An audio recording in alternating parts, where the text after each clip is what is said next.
গত বছরের এই দিনেই ইতিহাসের সবচেয়ে নিকৃষ্ট ফ্যাসিস্ট ডাইনি সুবানিস বা শেখ হাসিনার যে পতনের কাউন্টডাউন কিন্তু আজকের এই 3 তারিখে থেকেই শুরু হয়েছিল। বিগত 15 বছর আমরা রাজপথে আমরা ছাত্রদল কিন্তু শেখ হাসিনার রক্তচক্ষু উপেক্ষা করে, পুলিশ প্রশাসনের রক্তচক্ষু উপেক্ষা করে, ছাত্রলীগের বাধা উপেক্ষা করে, আওয়ামী যুবলীগের ক্যাডারের বাধা উপেক্ষা করে আমরা গণতন্ত্রের জন্য লড়াই করেছি, দেশের মানুষের জন্য লড়াই করেছি।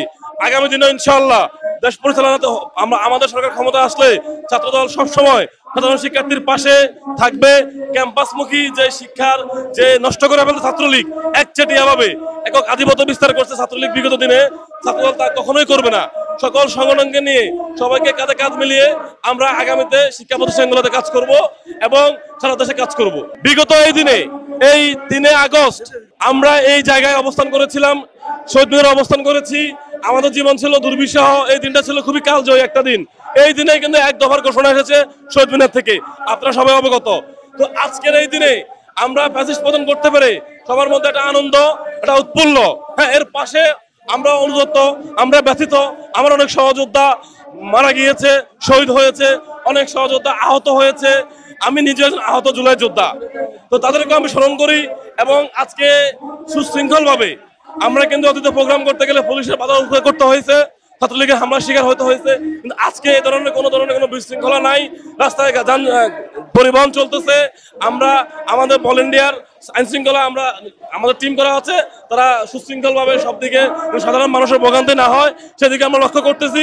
আমাদের সমাবেশও চলতেছে। সারা বাংলাদেশ থেকে আজকে প্রায় 5 থেকে 7 লক্ষ ছাত্র জনতা এখানে উপস্থিত হয়েছে এবং সুশৃঙ্খলভাবে আমরা এখানে অবস্থান করতেছি। 3 আগস্ট বাংলাদেশের ইতিহাসের একটি স্মরণীয় দিন। গত বছরের এই দিনেই ইতিহাসের সবচেয়ে নিকৃষ্ট ফ্যাসিস্ট ডাইনি সুবানিস বা শেখ হাসিনার যে পতনের কাউন্টডাউন কিন্তু আজকের এই 3 তারিখে থেকেই শুরু হয়েছিল। আপনারা জানেন এই 3 তারিখে শহীদ মিনার থেকেই এক দফার ঘোষণা হয়েছিল, সেই এক দফার মধ্য দিয়েই আসলে শেখ হাসিনার পতনের কাউন্টডাউন শুরু হয়েছিল। সেই দিনের পর থেকেই বাংলাদেশের ছাত্র সমাজ, সাধারণ জনতা সবাই মাঠে নেমেছিল শেখ হাসিনার পদত্যাগের দাবিতে।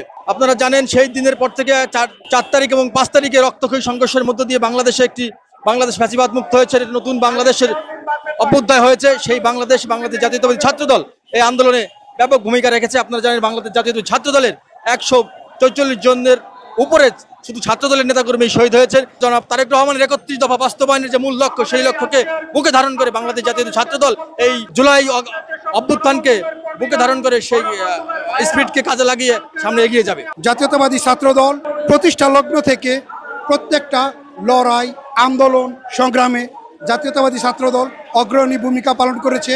যতবার সংকটের মুহূর্তে পড়েছে এই ছাত্রদল স্লোগানে রাজপথ কম্পিত করেছে এবং অন্যায়ের প্রতিবাদ করেছে এবং দাবি আদায়ের লক্ষ্যে আন্দোলনের ভূমিকা, ছাত্রদলের ভূমিকা বরাবরই অত্যন্ত মজবুত, দৃঢ়, প্রত্যয়ী ছিল এবং অত্যন্ত শক্তিশালী ছিল। ছাত্রদল কোনো অন্যায়ের কাছে মাথা নিচু করার মতো দল না।